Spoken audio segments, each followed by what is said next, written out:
হরে কৃষ্ণ। শুভ বিজয়া দশমী।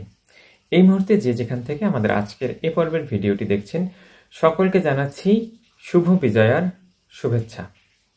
আচ্ছা, আপনাদের মনে কি কখনো এমন প্রশ্ন জেগেছে বা আপনি কি কখনো এমন প্রশ্নের সম্মুখীন হয়েছেন যে আমরা কেন শুভ বিজয়া দশমী বলি? ষষ্ঠীর পূর্বে তো শুভ বিজয়া ষষ্ঠী বা বিজয়া সপ্তমী কিংবা বিজয়া অষ্টমী বা বিজয়া নবমী বলি না? তাহলে কেন দশমীর পূর্বে শুভ বিজয়া দশমী বলি?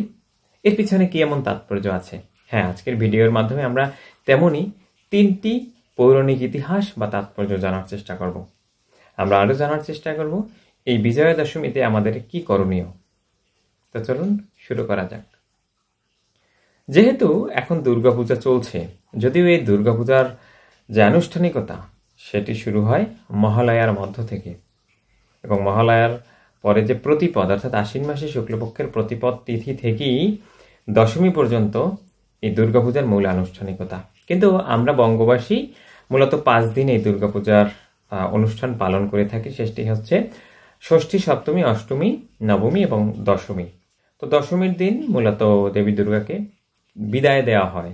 এটি আমাদের জন্য একটি বিরহের ব্যাপার। তো এই দশমীর দিনে দেবী দুর্গার সাথে কি এমন ঘটনা ঘটেছে? হ্যাঁ, মহিষাসুর যিনি হচ্ছেন দুষ্কৃতিকারী, সেই দুষ্কৃতিকারীকে বিনাশ করার জন্য এই দুর্গাদেবী আবির্ভূত হয়েছিলেন। তো দুর্গাদেবী এই মহিষাসুরের সাথে, অর্থাৎ মহিষাসুর এবং দুর্গাদেবী দুইজনে 9 দিন একেবারে কঠোরভাবে যুদ্ধ করেন। এই যুদ্ধ একবার তাণ্ডবের যুদ্ধ হয়।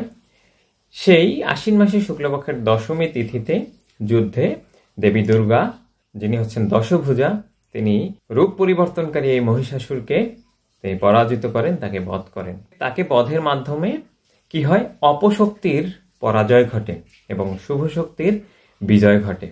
তো এই জন্য এই বিশেষ তিথিটিকে বা এই বিশেষ দিনকে বিজয়া দশমী হিসেবে আখ্যায়িত করা হয়। আরও যে দুটো ঘটনা আছে সেটিও আপনাদেরকে জানানোর চেষ্টা করছি।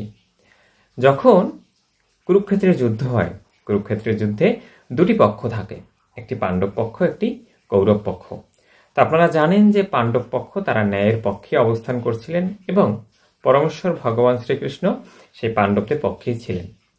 তো পাণ্ডবরা 12 বছর অজ্ঞাতবাসে ছিলেন। সেই 12 বছর যখন অজ্ঞাতবাসে ছিলেন, তখন তাদের অস্ত্রশস্ত্র তাদের কোনো একটা জায়গায় গচ্ছিত রাখতে হয়েছে।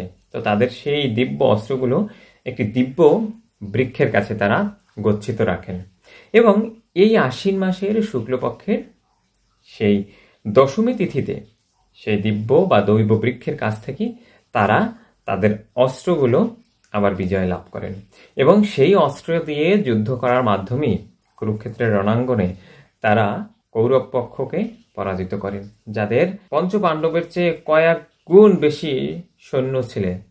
তারা সংখ্যায় অনেক বেশি ছিল, তাদের অনেক বড় বড় যোদ্ধা ছিল, কিন্তু তারপরেও যারা ন্যায়ের পক্ষে ছিল, যারা সত্যের পক্ষে ছিল, সেই পঞ্চপাণ্ডবই তাদেরকে পরাজিত করে তারা বিজয়ের আসনে আসীন হন। এবং আরেকটি যে গুরুত্বপূর্ণ ঘটনা সেটি হচ্ছে ভগবান রামচন্দ্র, তাকে বলা হয় মর্যাদা পুরুষোত্তম। তো ভগবান রামচন্দ্রের সাথে রাবণের যুদ্ধের কথা আপনারা সকলেই জানেন। এবং এই যুদ্ধটা কেন হয়েছিল? কারণ রাবণ এই বিশ্ব ব্রহ্মাণ্ডের জগৎ মাতা সীতা দেবীকে হরণ করে নিয়েছিলেন।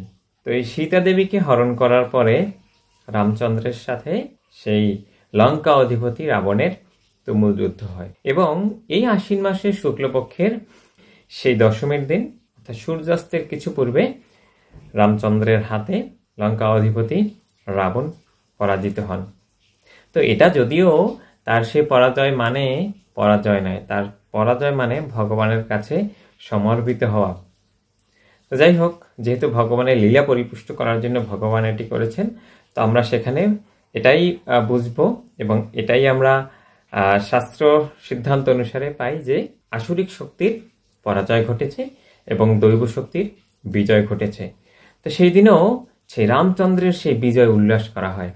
তো আসলে আমরা আনন্দটা কেন করি? এই বিজয়া দশমীর দিনে আনন্দ করার 3টি কারণ তাহলে আমরা পেলাম। একটা হচ্ছে দেবী দুর্গা, তিনি মহিষাসুরকে পরাজিত করেন, অশুভ শক্তির পরাজয় ঘটে এবং শুভ শক্তির জয় হয়। আবার পঞ্চপাণ্ডব তাদের অস্ত্র জয় করে নেন এবং সবচেয়ে যেটি বেশি প্রাচীন এবং সবচেয়ে যেটি বেশি গুরুত্বপূর্ণ সেটি হচ্ছে ভগবান রামচন্দ্র তিনি লঙ্কা বিজয় করেন, অর্থাৎ তিনি রাবণকে পরাজিত করে, অশুভ শক্তিকে পরাজিত করে সেই শুভ শক্তির জয় ঘটে। ৯৫% মানুষই হয়তোবা জানে না যে এই বিজয়া দশমীর দিনে বা দুর্গাপূজায় যেদিন শেষ দিন, যেদিন মাকে বিদায় দেওয়ার সময়, সেদিন আসলে এই দুর্গা দেবীর অসুর শক্তির পরাজয় ঘটিয়ে যে বিজয় লাভ করেছেন সেই বিষয় ছাড়াও যে আরো দুটা ঘটনা ঘটেছে, যেটি হচ্ছে মহাভারতের সেই পঞ্চপাণ্ডব তারা অস্ত্র বিজয় করেছেন এবং ভগবান রামচন্দ্র রাবণ নামক সেই অসুরকে পরাজিত করে শুভ শক্তির বিজয় ঘটিয়েছিলেন। এবং এই যে বিজয়া দশমীর দিন, এই দিনকে কিন্তু দশহরাও বলা হয়। কেন? রাবণের 10টি মস্তক বা 10টি মাথা ছিল। এই 10 মস্তক বিশিষ্ট সেই রাবণকে যখন ভগবান রামচন্দ্র বধ করেন, তার সেই 10 মাথা কি হয়? 10 মাথা ছেদন হয়ে যায়। সেটার জন্যই এই দিনটির নাম আবার আলাদাভাবে দশহরা নামেও পরিচিতি আছে বা দশহরা নামেও বিশেষত্ব লাভ করেছে। তো দুর্গাপূজার দিনে যারা আনন্দ করছে তারা যদি 3টে বিষয় জেনে আনন্দ করে তাহলে তো খুবই ভালো।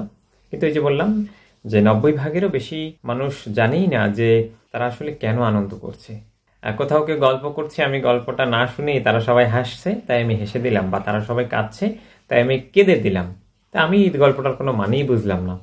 তাহলে সেই হাসি বা কান্নার কি এমন তাৎপর্য থাকতে পারে? আর যদি এমন হয় আমি গল্পটির মানে বুঝতে পেরেছি, সেটা হাসির অবস্থা হলে আমি হাসবো, কাঁদার অবস্থা হলে আমি কাঁদবো, তাহলেই তো সেই গল্প শোনার তাৎপর্য থাকলো। তো আমাদের অবস্থাটা হচ্ছে এমন যে সবাই হাসছে তাই আমি হাসছি, কিংবা সবাই কাঁদছে তাই আমি কাঁদছি। মূলত আমরা এই বিজয়া দশমীকে ঠিকই আনন্দ করব, যেহেতু দেবী দুর্গা তিনি জয়লাভ করেছেন, পঞ্চপাণ্ডব জয়লাভ করেছেন, ভগবান রামচন্দ্র তিনিও জয়লাভ করেছেন। কিন্তু এই আনন্দের সাথে সাথে সেদিন আমাদের জন্য একটি বিরহেরও দিন। কেননা দেবী দুর্গা আমাদের এই 5 দিন, যদিও সেটা 9 দিন মূল হচ্ছে সেই প্রতিবাদ থেকে যদি শুরু করি, তাহলে হচ্ছে 9 দিন, 10 দিন পর্যন্ত আমাদেরকে সেই কৃপা দান করে তিনি কৈলাসে চলে যাচ্ছেন। তা আমরা মাকে বিদায় দিচ্ছি, সেই আনন্দের পরে আমাদের মধ্যে সেই বিরহ ভাবটা অবশ্যই অনুভব করা উচিত। কিন্তু পক্ষান্তরে আমরা কি করছি?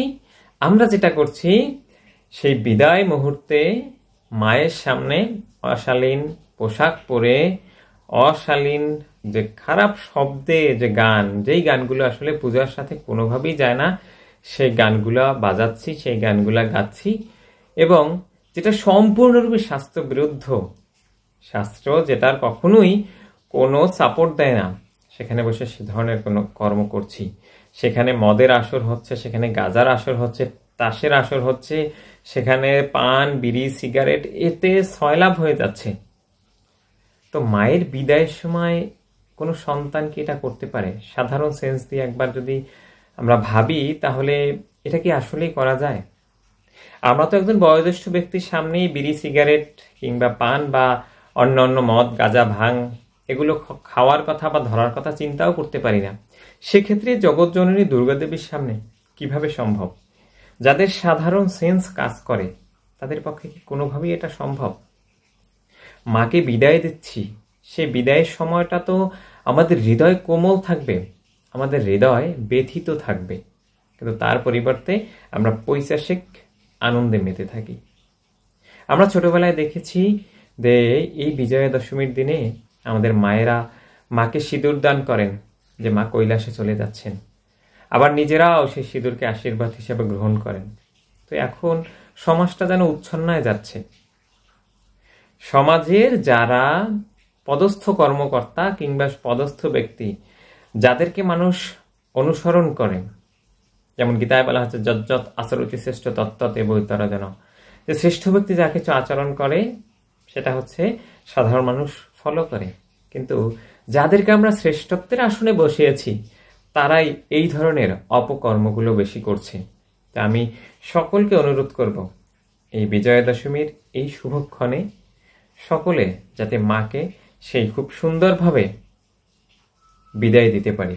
আমরা অবশ্যই আনন্দ করব, এটা আমাদের আনন্দও করা উচিত। কেননা রামচন্দ্রের সেই বিজয় ঘটেছে, পঞ্চপাণ্ডবের বিজয় ঘটেছে, মা দেবী দুর্গা তিনি বিজয় লাভ করেছেন। কিন্তু এর পাশাপাশি যেহেতু সেদিন আমাদের বিরহেরও দিন, আমরা যাতে শেষ সময়ে দুফোঁটা অশ্রু বিসর্জনের মাধ্যমে বিরহের প্রকাশ করে মাকে বিদায় জানাতে পারি। সকলে ভালো থাকবেন, সুস্থ থাকবেন, কৃষ্ণ ভাবনার সাথে থাকবেন। হরে কৃষ্ণ।